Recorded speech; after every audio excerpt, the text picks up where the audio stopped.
Yo, yo, yo, people and patrons of the night, it is your boy BD, and I am the host of the Horror Tavern. So welcome back. Make sure that you take a seat, you grab a drink, and you get ready as we once again explore the limitless cavern that is the horror genre. And in fact, today we're going to be diving back into kids horror. So for that matter, give me back that scotch on the rocks. You're going to get a Capri Sun and a Lunchable, not with the Kit Kats inside of it, because screw you. And you're going to sit down during this lecture time as we talk about a kids horror book that I read not too long ago. And in fact, it was my first book within this kids horror series. And that is, as you can tell by the title of this video, Graveyard School.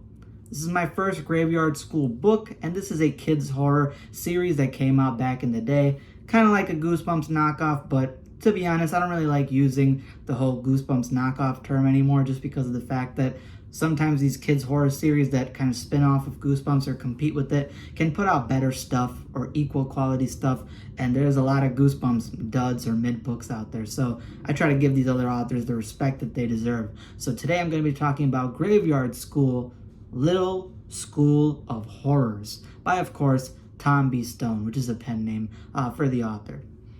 So this book is essentially about this new kid who's moving into a neighborhood. His name is Blue. If your parents name you Blue, they don't love you, which is why I'm wearing this t-shirt today. If your parents name you Blue, they don't give a damn about you.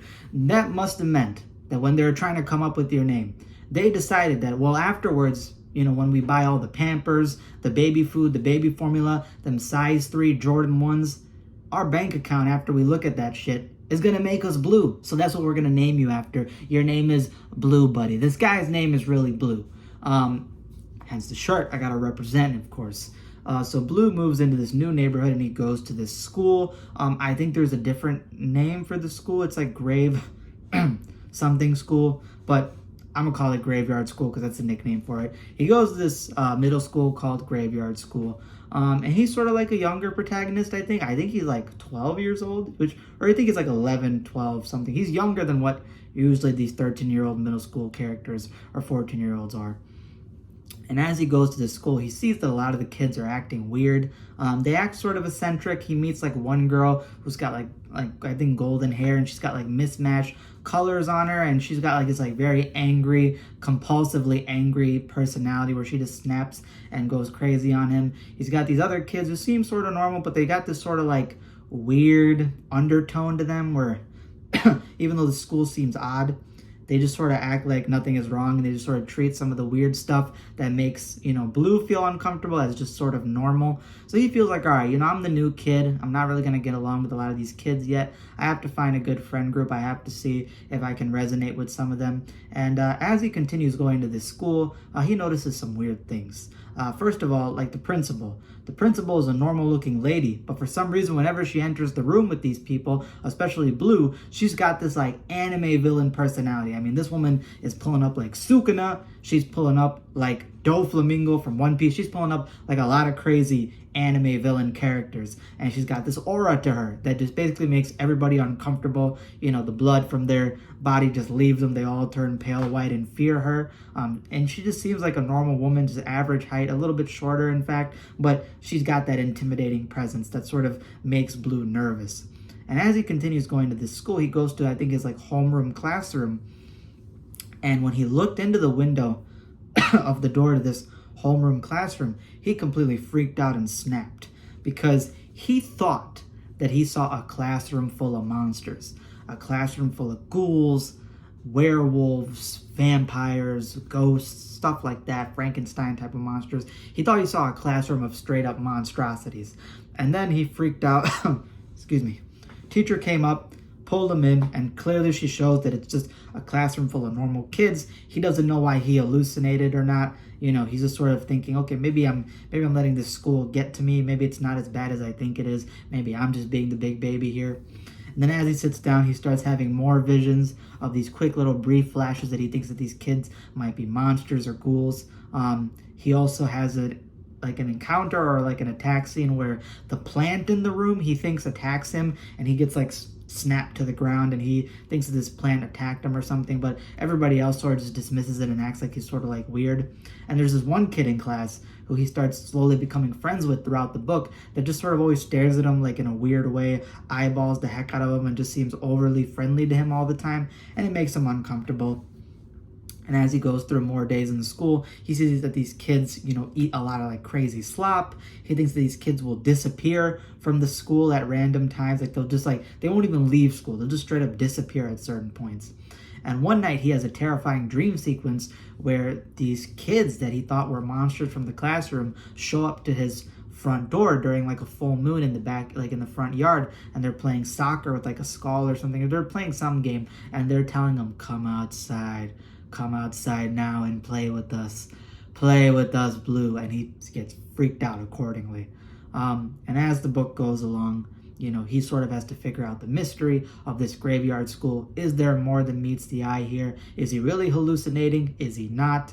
And what should he do about this whole situation that seems unbelievable to anybody he could try to convince? And that's the story of Little School of Horrors from Graveyard School. This book is a very average kids horror book in my opinion. It's like the measuring stick of kids horror stories. It's the most 7 out of 10 basic kids horror story you could probably read. A lot of the book is extremely predictable. You can get the sense as to what's going on very early on. It feels like the Bone Chillers TV show. If any of you have seen the Bone Chillers TV show, with how that school is set up, how all the kids act like everything that's weird there is normal, this is sort of a similar feel to that. And I am not a big fan of that Bone Chillers TV show, so this story, while it wasn't bad and it wasn't good, it didn't really resonate much with me. And another thing is that there is a reveal that happens towards the end of the book that is one of my least favorite tropes in kids horror, and I've brought it up recently in the most recent podcast episode of Goose Junkies. Go watch that, by the way.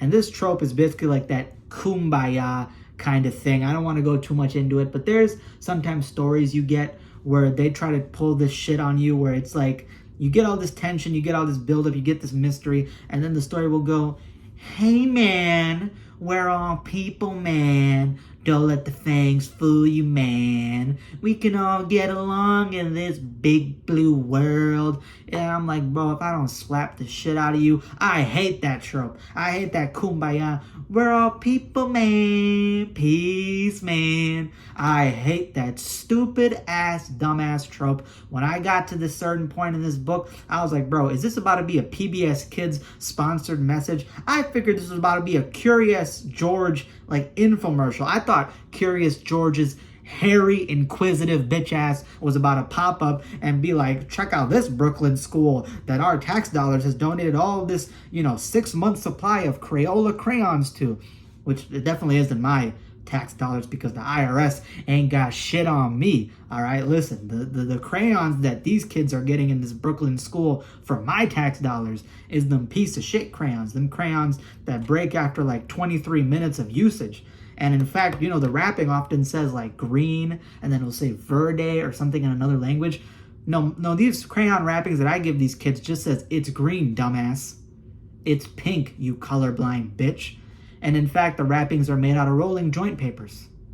Yeah, they're backwoods rolling papers that are covering up these crayons. And in fact, a lot of kids are surprised that after I, put my money, very little of the money, towards these crayons for these school programs, that a lot of their packs will just end up with missing all the wrappers. And it'll just be plain naked crayons. And they call me the Beady Bandit around the streets for that part. But yeah, I thought for sure that by the end of this book, Arthur's big ass bifocal pinto bean head ass was about to pull up in that Mr. Rogers' Neighborhood sweater and tell me, hey man, it's PBS Kids, man. It's all about the kids, man. We get along, man. I was about to take Arthur's head and smash it against the ground until that shit was about to turn into the new Shudder special on the Shudder website. Listen, man, I hate these kumbaya race doesn't matter, we're all people, unravel this mystery is actually a good thing. I hate those kind of books. It's one of the worst tropes in kids horror. I mean, I'm like, bro, you expect me to believe that we're all people, that we all gotta trust each other. This man, Draculus, during study hall when I fell asleep, was drawing puncture marks on my neck, and I was saved by the bell. Literally, not the sitcom. I was saved by the bell. This man was drawing puncture marks on my neck. You expect me to trust, bro? You expect me to trust, bro? I saw Ezekiel take a piss on a fire hydrant in his werewolf form. That's not a person. I can't be friends with bro. I mean, listen, I'll give that man scratches. I'll give him head pats. I'll give him belly rubs. I might even throw him one of those chewable, dog bones, the little brush things. Pause on this motion. Double pause. Triple. Listen, we are not doing this whole it's all good, man, kind of thing. I hate those type of books. And immediately when that happened, I was like, 7 out of 10, bro. It's one of the most average kids horror books ever written. It's a good measuring stick for Graveyard School, so I'm actually happy that this is the first Graveyard School book that I decided to read, because since it's such a 7 out of 10 average book, I can then compare the rest of the books in the series and even other kids horror stuff to this one, and it would be a good metric of measurement. But yeah, that's all I have for today. Yeah. After those Crayola rolling joints, forget the author, Tom B. Stone. You can call me Tom B. Stoned. 7 out of 10. This is the average mid book. That's all I got for today. Hope you guys enjoyed. This is my first review of the Graveyard School series. I will obviously be reading the rest of it, or at least as many books as I can get my hands on or get to them. I hope you guys enjoyed. Hit that subscribe button down below. Almost at 300 subscribers. If we can hit that by this summer break, ooh, that would be great, at least. And also hit that like button down below and comment down below your thoughts. It helps boost this video up in the algorithm and gets my content out there for you guys. Lets me know what you guys enjoy. You let me know. Did you like this book? Did you not like this book? How do you feel about Graveyard School as a whole, as a series? And what are some of your favorite Graveyard School books? That's all I have for today. Hope you guys enjoyed. Deuces, go outside, touch some grass, and stay away from those Crayola rolling joints. And PBS Kid infomercials, as much as I shout on you, if you're willing to pay me and get sponsored by it, I will donate an extra 50 cents per crayon to that Brooklyn school. Deuces. Yo, this cough drop did wonders. I've been coughing really badly throughout my videos, but I got as soon as I said that, I got some cough drops and they've been working miracles. So I'm gonna keep throating those drops.